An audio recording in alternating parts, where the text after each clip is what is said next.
ఈ ప్రపంచంలో బతికిన అతిపెద్ద పాము టైటానోబోవా అని అనుకుంటారు చాలామంది. కానీ రీసెంట్గా గుజరాత్ కచ్ ప్రాంతంలో ఒక భారీ పాముకు సంబంధించిన ఫాజిల్స్ దొరికాయంట. అవేంటి అని Indian institute of technology Roorkee వాళ్ళు చేసిన పరిశోధనలో వాళ్ళకి తెలిసిన ఆశ్చర్యపోయే నిజం ఏంటి అంటే, ఈ ఫాజిల్స్ ఈ భూమి మీద నివసించిన అతిపెద్ద పాముకు చెందినవని. ఎంత పెద్దది అంటే ఇప్పటి వరకు పెద్దది అనుకుంటున్న టైటానోబోవా కంటే పెద్దదంట. ఆ పాము పేరు మీలో చాలామందికి తెలిసే ఉంటుంది. గెస్ చేస్తే కింద కామెంట్ చేయండి. దానికంటే ముందు మన స్కార్ఫేస్ వీడియోకి మీరు ఇచ్చిన support unbelievable. Thank you so much.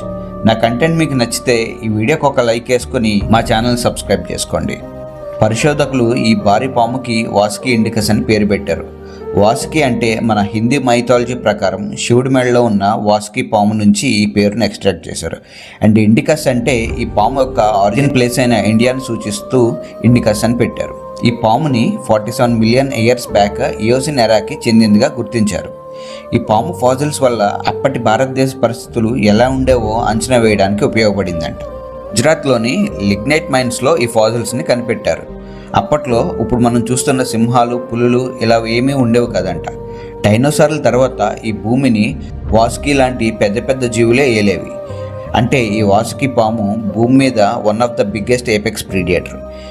ఇది విషపూరితమైన పాము అయితే కాదు, కానీ ఎరని కొండచిలో మాదిరిగా చుట్టి ఊపిరాడకుండా చేసి చంపు తినేదంట.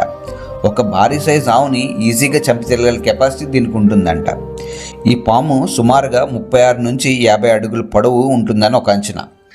ఈ వాసుకి ఇండికస్ ఇప్పుడు అంతరించిపోయిన మాస్టాయిడే అనే పెద్ద పాముల జాతికి చెందింది. ఇవి భారత్తో పాటు ఆఫ్రికా, యూరోప్ ప్రాంతాల్లో నివసించాయని పరిశోధకులు చెప్తున్నారు. ఇప్పటి వరకు ఈ పాము గురించి మనకు వచ్చిన ఇన్ఫర్మేషన్ అయితే ఇంతే. ఫర్దర్గా ఇంకేమన్నా ఇన్ఫర్మేషన్ తెలిస్తే ఈ వీడియోకి పార్ట్ 2 కూడా చేస్తాను.